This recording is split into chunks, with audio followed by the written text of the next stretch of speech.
Deseo en el desierto de Bárbara Cartland, capítulo 1. El marqués, que había estado a punto de dormirse, se quedó asombrado al ver que Shamara se arrojaba a su lado. Su largo cabello oscuro caía sobre su pecho viril. Él había extendido los brazos a los lados, porque hacía mucho calor. Ahora, instintivamente, puso un brazo alrededor de ella. Se dio cuenta, al hacerlo, de que el cabello de Shamara se sentía tal como él esperaba, como si fuera de seda. Ella, con la boca cerca de su oreja, murmuró: «Podemos escapar. He descubierto cómo hacerlo». Con un gran esfuerzo, el marqués se obligó a escuchar y contestó: «Creo que esto sería un error. Mañana temprano podemos irnos con toda tranquilidad». «En eso está milord muy equivocado», declaró Shamara. «Hablé con Nevi, una de las concubinas, y ella dice que el sultán mantuvo prisionero a un hombre rico durante un mes antes de soltarlo». «No lo entiendo. Una vez que se paga el dinero convenido, sin duda alguna el sultán no puede retener sus prisioneros. Sin embargo, lo hace. Va pidiendo más y más, hasta llegar casi siempre a una cifra mayor de la que había pedido al principio». El marqués frunció el ceño y se preguntó qué podría hacer.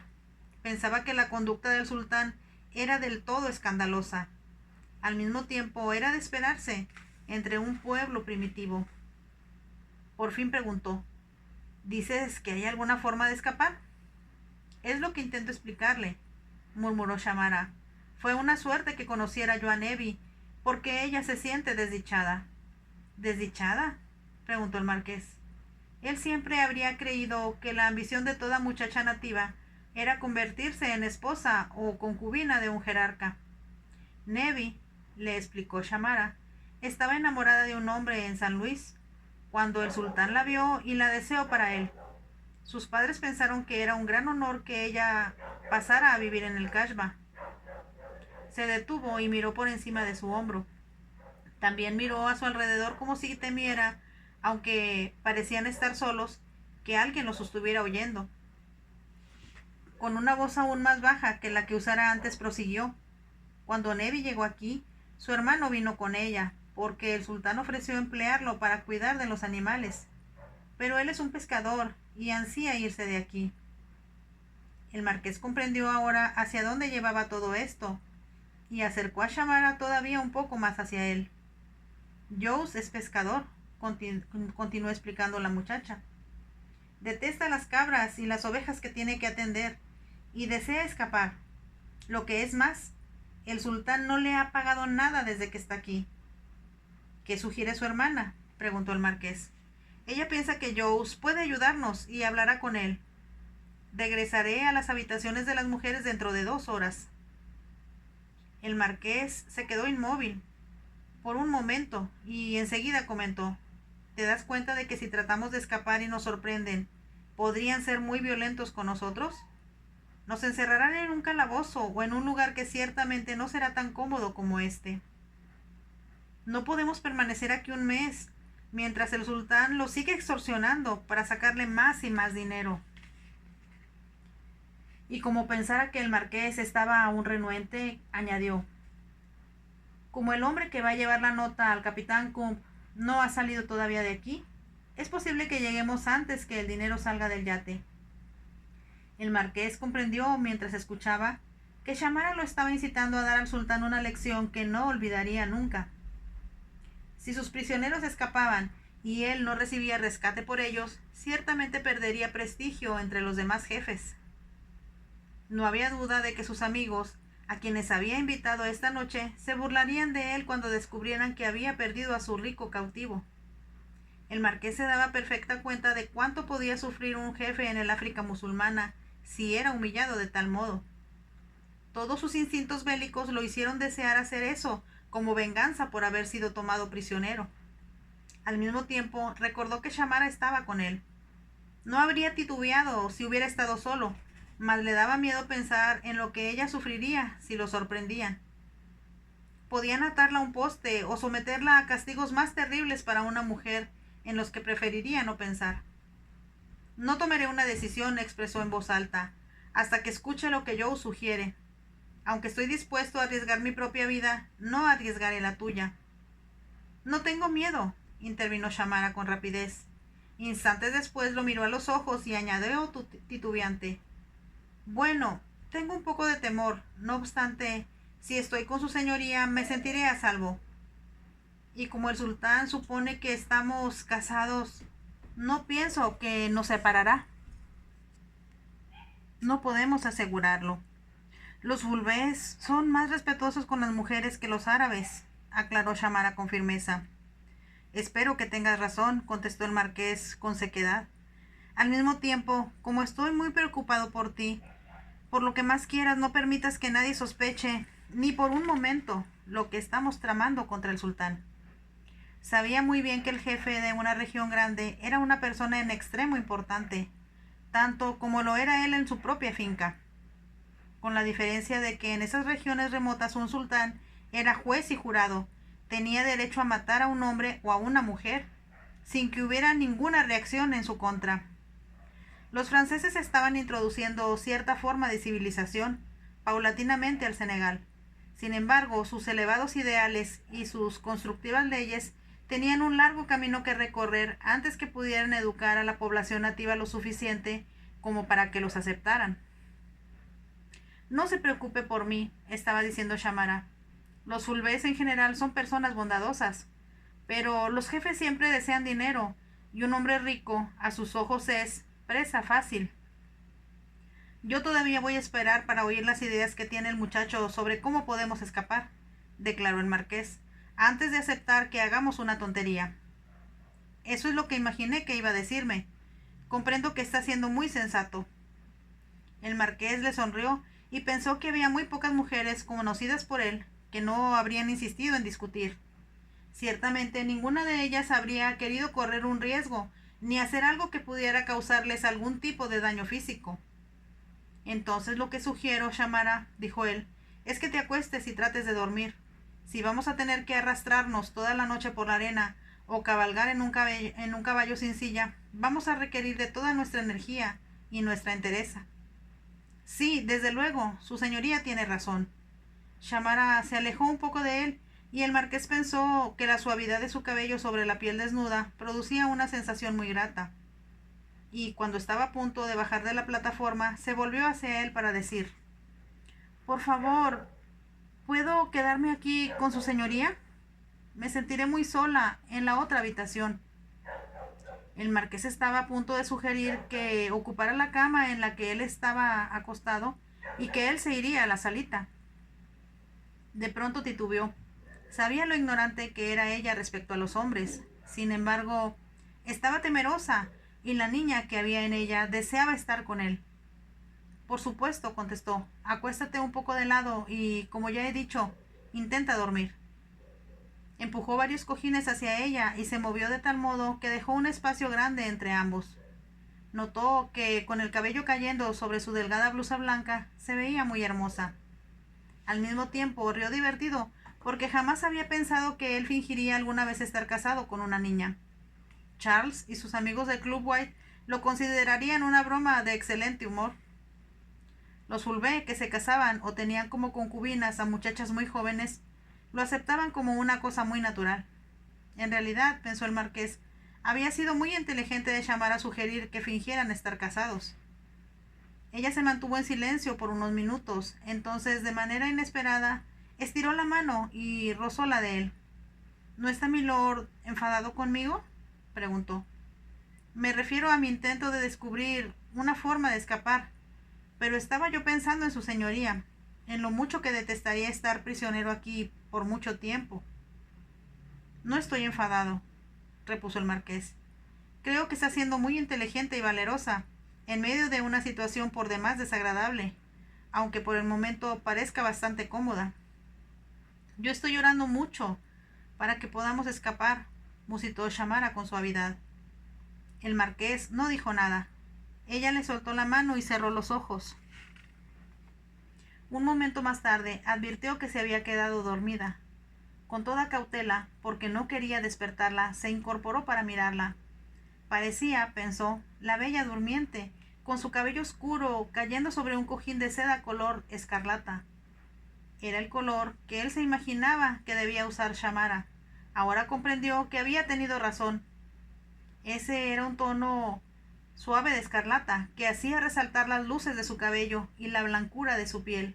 Sus pestañas eran largas y oscuras contra sus mejillas.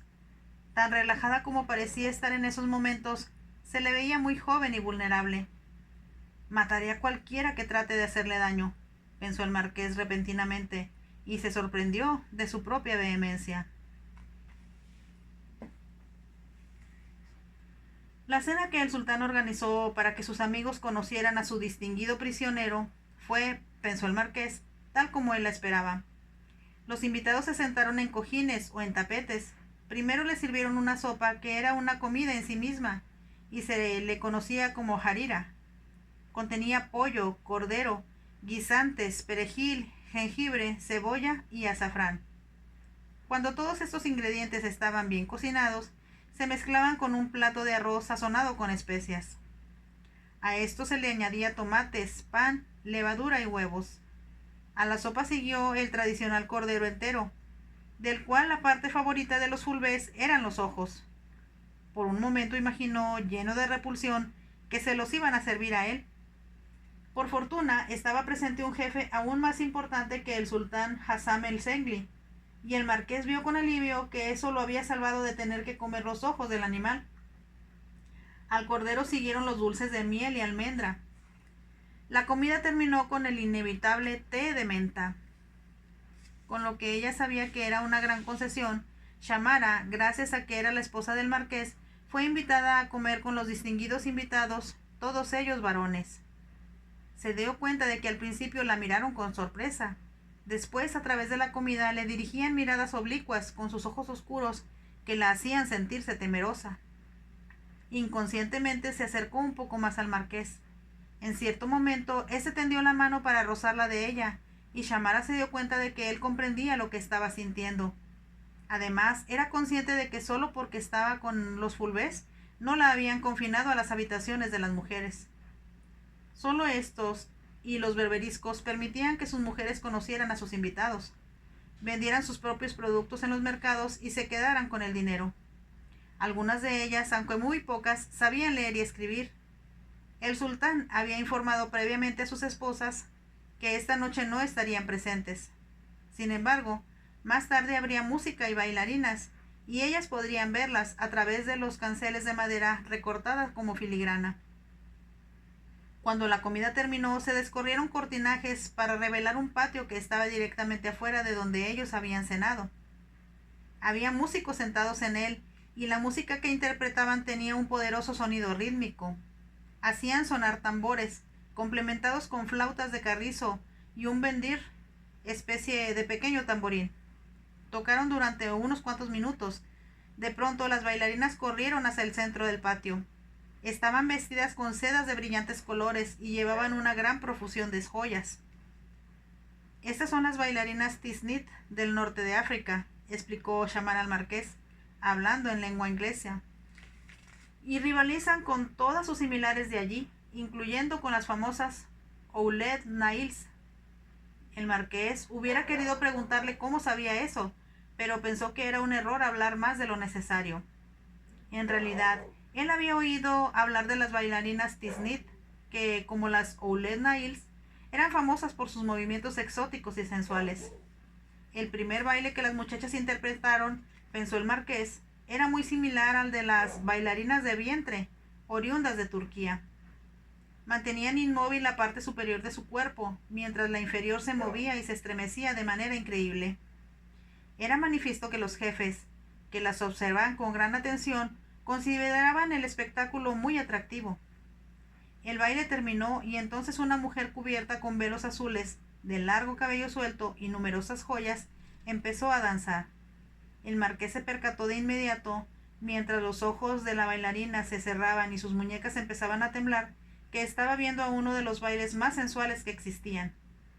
El temblor de las muñecas de la bailarina se extendió a sus brazos, su cuello, su cabeza, sus caderas y finalmente a todo su cuerpo.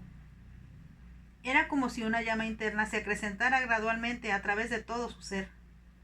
Crecía y se expandía hasta que por fin era total y absolutamente consumida por ella.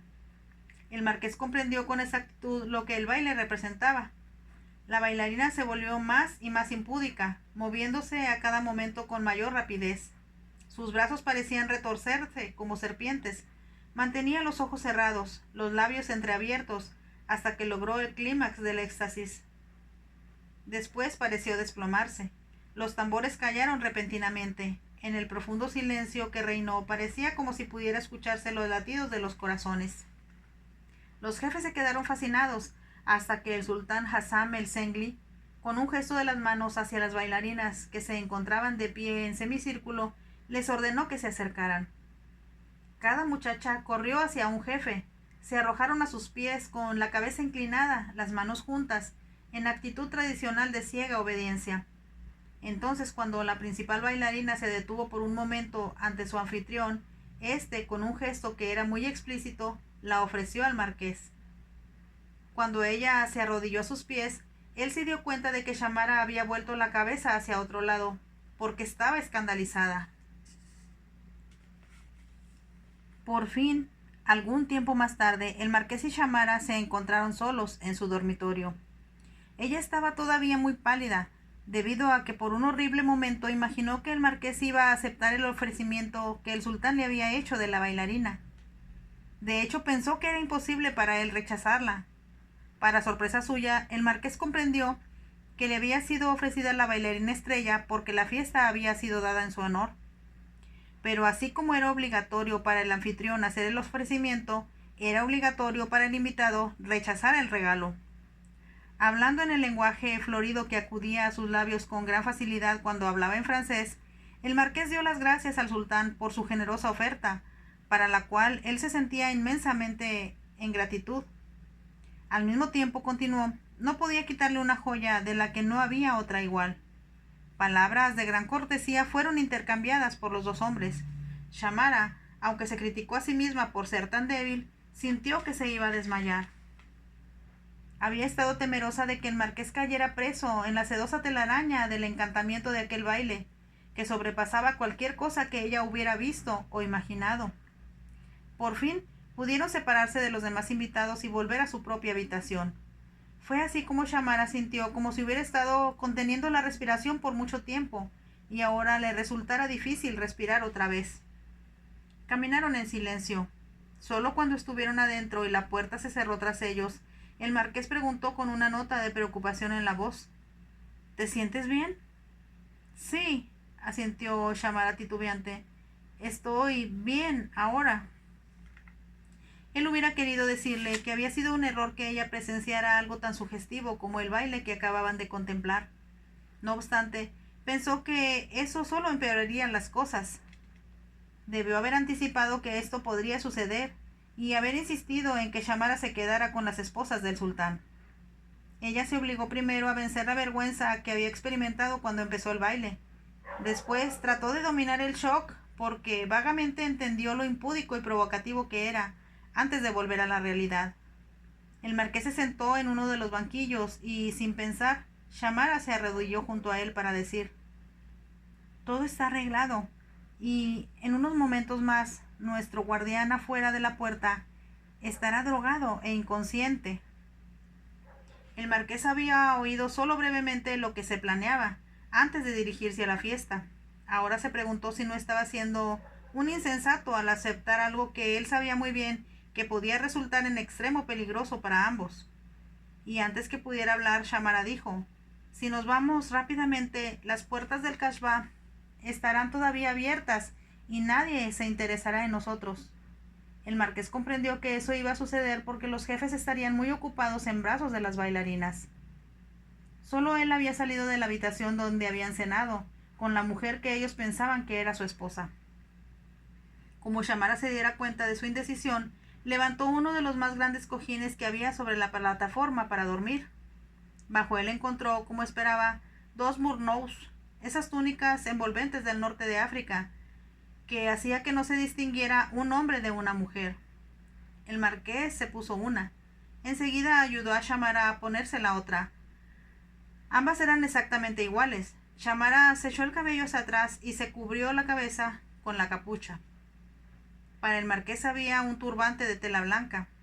como él se lo puso tan bajo como era posible, supuso que en la oscuridad de afuera sería imposible para una persona distinguir si su piel era oscura o clara. Ahora, mientras veía a Shamara y se preguntaba qué debían hacer después, la puerta se abrió con mucha suavidad. Vio que entraba un hombre y pensó que debía ser Jous, el hermano de Nevi. No habló, pero les hizo una señal de que lo siguieran. Al salir tuvieron que saltar sobre el cuerpo inmóvil de su guardia, vestido de blanco. Yacía sobre la estera que había junto a la puerta. La forma en que roncaba reveló al marqués que estaba completamente inconsciente y lo estaría así por largo tiempo. Cerró la puerta tras él. De inmediato empezaron a caminar con rapidez por los largos pasillos oscuros. Dieron vueltas y más vueltas, hasta que el marqués comprendió que le habría sido imposible, aunque lo hubiera querido, encontrar el camino de regreso a sus habitaciones. Momentos después se encontraron afuera, en una de las angostas calles por las que habían cabalgado a su llegada. No había señales de la gente que se deslizaba de un lado a otro por ellas durante el día. Si bien de vez en cuando se escuchaban sonidos producidos por los animales que el marqués recordó, eran siempre guardados en el cashbah durante la noche. Continuaron adelante, hasta que súbitamente encontraron frente a ellos el enorme portón de madera por el cual habían entrado esa mañana. Shamara sabía que era el momento de peligro real. Si alguien los reconocía, serían obligados a volver al cashbah de inmediato. Sin duda alguna, el hombre que los estaba ayudando a escapar pagaría por el intento con su vida. «Por favor, Dios mío, ayúdanos», oró en silencio. La puerta estaba abierta y no había hombres de túnicas blancas que se fijaran en ellos. Afuera observaron varios caballos cuyas patas habían sido atadas para que no pudieran moverse. Aparecían también hombres sentados juntos, hablando o acostados en el duro suelo de piedra. Su guía pasó frente a ellos y el marqués y Shamara lo siguieron. Sabían que esos hombres no tenían interés en verlos porque eran servidores de los jefes que estaban adentro, como invitados de Hassam el Zengli. Estaban esperando hasta que sus amos estuvieran listos para irse a casa. El marqués solo anhelaba que las bailarinas fueran lo bastante atractivas como para mantener ocupados a los jefes por varias horas. Con un poco de suerte, era posible que el sultán Hassam estuviera demasiado cansado para preguntar por sus prisioneros hasta el día siguiente. Una vez que estuvieron a cierta distancia del cashbah, Jous empezó a moverse con mayor rapidez. Por fin empezó a correr y debido a que tanto el marqués como Shamara se dieron cuenta de que tenía miedo, corrieron tras él. Shamara se tropezaba de vez en cuando o tenía que dar virajes rápidos para evitar un arbusto o un cacto que no había visto hasta que estaba prácticamente sobre él. Las estrellas tachonaban el cielo como joyas. La luna, que no habían notado al principio, pareció hacerse más brillante a medida que ellos avanzaban. Corrieron un largo trecho. Shamara empezó a temer que sus piernas ya no pudieran sostenerla y casi no podía respirar. En ese momento, por primera vez, su guía habló y señalando hacia adelante dijo en fulbé con voz triunfal: «Miren, alabado sea Alá, allí está». Por un momento Shamara no pudo ver nada, pero cuando el marqués extendió el brazo para tomar la mano de ella, vio que Jous señalaba hacia lo que parecía ser una mancha de oscuridad un poco más adelante de ellos. Jous dio un salto de júbilo y luego aceleró el paso. No pudieron hacer otra cosa sino seguirlo. Shamara avanzaba aferrada al marqués. Comprendió que si Nevi estaba en lo cierto, habría un bote esperándolos. De otro modo, estaban perdidos. Cuando ellos llegaron, Jous estaba hablando visiblemente emocionado con otro hombre. Este se encontraba sentado en lo que el marqués vio que era un bote ligero y en pésimas condiciones. Sin embargo, flotaba en el angosto riachuelo que corría entre dos altas riberas de arena. El agua estaba plagada de junquillos y de hierbas de la extraña vegetación que en África crece en cuanto hay un poco de agua para alimentarla. Jous estaba hablando precipitadamente con su amigo, Ali, quien por fin se levantó y salió del bote. Se volvió hacia el marqués y dijo algo que Shamara tradujo. Dice que si tiene milord dinero para su amigo, que es dueño del bote y teme que no va a recuperarlo nunca. El marqués sacó varios billetes de su bolsillo. Shamara notó que representaban una suma aceptable. El marqués entregó el dinero a Ali, quien lo tomó con expresión casi reverente. había un gesto en su rostro que reveló a Shamara lo impresionado que estaba por tal generosidad. El marqués y Shamara subieron al bote, en seguimiento de Jones, y éste empezó a deslizarlos corriente abajo. No había posibilidad de remar. Tuvo que usar uno de los remos como pértiga e impulsar la pequeña embarcación por la que parecía una pequeña cantidad de agua. Entonces, como si Shamara pensara que el marqués estaba muy inquieto, le explicó: a este arroyo acuden los animales para beber. Más adelante desemboca a un río que va a dar al mar, cerca de Dakar. ¿Cerca de Dakar?, exclamó el marqués en voz baja. Eso significa que vamos a tener que recorrer una enorme distancia.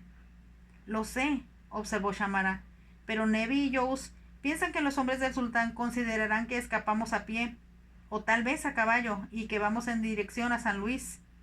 Una vez que descubran que hemos escapado, los hombres del sultán irán a buscarnos. El marqués no hizo comentario alguno, pero ella se percató de que estaba preocupado. Cuando, un poco más adelante, el bote se atascó en la espesa vegetación, bajó de él y mientras Jones lo impulsaba con la improvisada pértiga, él lo empujaba de atrás hasta que lograron sacarlo. Les tomó lo que a Shamara le pareció una eternidad, aunque el lapso para llegar al río había sido solo de 3 horas. Varias veces se atascaron en la vegetación y en la arena. Los pantalones del marqués estaban empapados hasta las rodillas, antes que el río apareciera a la vista. Varias veces Shamara tuvo que bajar y moverse por la orilla arenosa, mientras que los dos hombres cargaban el bote hasta donde el agua era más profunda y podían avanzar con mayor rapidez. Las estrellas empezaban a desaparecer y el marqués miraba hacia el cielo con frecuencia. Sabía que al amanecer encontrarían su dormitorio vacío y entonces los hombres del sultán saldrían a caballo para buscarlos. Por fin llegaron al río. No era muy ancho ni muy profundo, comparado con los ríos ingleses, pero en África el agua era equivalente a la vida. Shamara sentía que ella misma estaba dispuesta a adorarla. Sin embargo, lo que hizo fue elevar una plegaria de gratitud a Dios. Había estado orando todo el tiempo que viajaban por el arroyo. Pensó que era la etapa más peligrosa del viaje, y parecía haber terminado. No obstante, estarían a salvo solo hasta llegar a Dakar. Se lanzaron al río, con Jones y el marqués remando tan rápido como les era posible. Oró pidiendo ayuda a su padre y rogó a Dios con toda su alma que les permitiera alcanzar un lugar seguro, sin ser capturados. Su única esperanza era que, como Jones había dicho, los hombres del sultán hubieran ido a buscarlos a través de la ruta directa a San Luis. El cielo empezó a clarear y, debido a que Shamara iba orando con fervor, se asustó cuando oyó gritar a Jones. Por un aterrador segundo, pensó que habían sido descubiertos por los hombres del sultán. Mas cuando abrió los ojos, observó que estaba señalando hacia el poniente y que el marqués miraba en la misma dirección. ¡Dakar!, gritó Jones. ¡Dakar! Shamara pudo vislumbrar una mancha oscura en el horizonte. Todavía les faltaba un buen trecho para llegar, pero ahora que la meta estaba a la vista, pareció llenarlos de una nueva energía. El marqués y Jones remaban con tanta rapidez que el frágil bote parecía casi levantarse del agua. Shamara tenía los pies mojados, al igual que buena parte de su falda, que ahora estaba ya desgarrada y sucia, porque estuvo subiendo y bajando del bote entre la espesa vegetación del riachuelo. Nada de eso importa, se dijo, excepto que estemos a salvo. Había salvado al marqués de la humillación de ser prisionero del sultán, y con otro poco de suerte, tal vez había ahorrado una buena suma de dinero al marqués. La luz del día llegó con una gran premura. Como sucede siempre en África, Shamara vio que había una sonrisa en los labios del marqués a medida que se iban acercando a Dakar. El río, sin embargo, daba muchas vueltas y ya al final se alejaba de la población, de modo que estaban a unos 2 kilómetros de la casa más cercana. Tal vez sería mejor, señaló el marqués, y nos tomaría menos tiempo si llegamos al mar y navegáramos por la costa y entráramos en la bahía. Ella comprendió que él esperaba que le tradujera eso a Jones, y eso fue lo que hizo. Es una buena idea, reconoció el hombre, y es muy posible que, si Alá lo permite, encuentre yo amigos en la bahía. Fue entonces cuando Shamara dijo al marqués en inglés: no he dicho a su señoría lo que prometí a Jones que le daría si nos llevaba a un lugar seguro. El marqués le sonrió. Shamara pensó que a pesar de que estaba un tanto desarreglado y sus pantalones estaban muy sucios, se veía muy apuesto. ¿Tengo que darle la mitad de mi reino?, preguntó.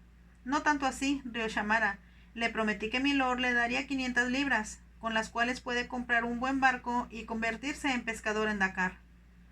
No lo defraudaremos, contestó el marqués, y una vez más empezó a remar con todas sus fuerzas, y ya no pudieron seguir hablando. Ya se había hecho de día, y el sol empezaba a brillar a través de la niebla matutina. Una vez que salieron al mar, como el marqués había sugerido, empezaron a remar hacia la bahía. No era mucho más grande que la de San Luis. Dakar era solo un pueblo de pescadores grande, con varios edificios impresionantes, sobre todo de oficinas, que fueron construidos junto a las casuchas nativas. Shamara vio poco más tarde un gran mercado donde se vendía de todo, desde flores y frutas hasta animales y piedras preciosas. El marqués y Jones remaron hacia un muelle que parecía tranquilo. Nadie por ahí parecía interesado en ellos. Detuvieron el bote junto al muelle. Joe saltó a tierra, mantuvo el bote firme mientras el marqués subía a lo que era poco más que un rústico embarcadero de madera. Enseguida el marqués se inclinó y extendió ambas manos hacia Shamara. Esta trepó al muelle y cuando la puso de pie a su lado, Shamara exclamó: ¡Lo logramos! ¡Lo logramos! ¡Qué maravilloso es! ¡Hemos escapado! Debido a que estaba tan emocionada, echó los brazos al cuello del marqués y trató de besarle la mejilla. En ese momento él volvió la cabeza y de manera inesperada sus labios se encontraron con los de la joven. Instintivamente la rodeó con sus brazos y la estrechó contra su pecho. Al besarla, de la forma ligera en que habría besado a un niño, se dio cuenta de que el beso se transformaba en algo muy diferente. No era a una niña a quien había besado, ni su propia reacción era la que correspondía a un beso filial. Por un momento se quedaron unidos. El marqués se dio cuenta, casi con sentimiento de horror, lo que estaba sintiendo. Soltó a Shamara rápidamente, mientras ella caminaba hacia el final del muelle. Él se enjugó la frente con el dorso de la mano. «Debo haberme vuelto loco», se reprochó. Y una vez que Joe subió al muelle y se puso de pie junto a él, le dijo en francés: «Vamos a la casa del gobernador. ¿Me entiendes? La casa del gobernador. Preséntate más tarde». Él hubiera querido que Shamara le tradujera, pero éste se había alejado a cierta distancia y no quería hacerla volver. Mientras titubeaba sin saber qué hacer, Shamara se volvió para ver lo que estaba pasando y comprendió su predicamento. Hablando en Fourbe, gritó: «Vamos a la casa del gobernador. Vaya allí más tarde y le pagaremos». Joe comprendió y se volvió todo reverencias y sonrisas. Sin mirar al marqués, Shamara continuó caminando. Se dio cuenta, al hacerlo, de que se había traicionado a sí misma y por el momento no podía pensar qué podría hacer al respecto. Solo cuando él se reunió con Shamara, observó que si ella estaba alterada, también lo estaba él. Comprendió por la posición de su mandíbula, por la forma en que iba mirando al frente y el tono de voz con que habló, que Shamara lo había perturbado. «Debemos tratar de encontrar un carruaje», expresó con brusquedad, como si estuviera hablando con un extraño. «Dudo mucho que encontraremos un carruaje a esta hora tan temprana de la mañana», contestó Shamara. Para su fortuna encontraron 2 carruajes de alquiler al dar vuelta en una esquina. Eran conducidos por hombres ya demasiado viejos para trabajar en el campo. Subieron a uno de los carruajes y el marqués dio al cochero la orden en francés de conducirlos a la casa del gobernador. Mientras avanzaban por las calles casi desiertas, Shamara observaba de soslayo al marqués. Él iba con la mirada fija al frente y la chica volvió a pensar que estaba muy alterado. Tal vez está disgustado por lo que había sucedido en el muelle. «¿Cómo pude ser tan atrevida?», se preguntó. No obstante, volvió a sentir la presión de los labios de él en los suyos y supo que estaba muy enamorada.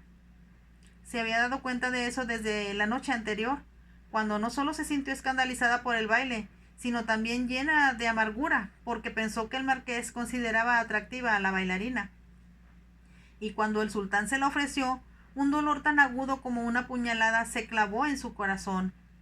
Hubiera querido gritar y aferrarse al marqués, ante el temor de perderlo. Su alivio cuando él rechazó el honor del sultán fue abrumador. Comprendió que lo amaba. y que tenía ya tiempo de amarlo. ¿Cómo puedo evitarlo si él es tan maravilloso?, se preguntó.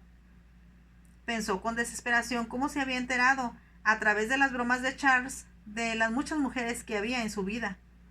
Fue Jenkins, el ayuda de cámara del marqués, quien le dijo que su amo no intentaba volver a casarse jamás. Quedó escarmentado por lo mal que le fue la primera vez, le explicó Jenkins. No quiere volver a cometer el mismo error. Aunque cuando menos una docena de damas lo han hecho hasta lo imposible por llevarlo al altar. Se echó a reír antes de agregar. Parecen moscas en torno a un plato de miel, pero su señoría se las ha ingeniado para escapar siempre. En un viaje como este le aseguro, señorita, que es un alivio no tener a alguien encima, pidiéndole todo el tiempo que le lleve una nota a Milord o que les avise cuando él esté solo. Yo no fui hecho para mensajero de Cupido. Jenkins se mostró tan indiscreto con ella porque la consideraba solo una niña. Le llevaba golosinas antes que ella se acostara. La trataba, pensaba, como lo habría hecho una niñera cariñosa y solícita. Comprendió ahora que todo lo que Jenkins había dicho era cierto. Amar al marqués sería unirse a un número considerable de mujeres sofisticadas y tontas, que le habían entregado su corazón, aunque él no se interesara en ellas. Lo amo, pensó Shamara con desesperación. El carruaje se detuvo ante un edificio impresionante, y ella imaginó que debía ser la casa del gobernador. La bandera francesa ondeaba en una alta asta, y había centinelas a los lados de la puerta principal. La casa de los gobernadores siempre tenía un aspecto muy pomposo, para impresionar a los visitantes. El marqués, en cambio, se mostró muy tranquilo. Pidió hablar con el oficial de guardia, le explicó quién era él y el predicamento en el cual habían estado.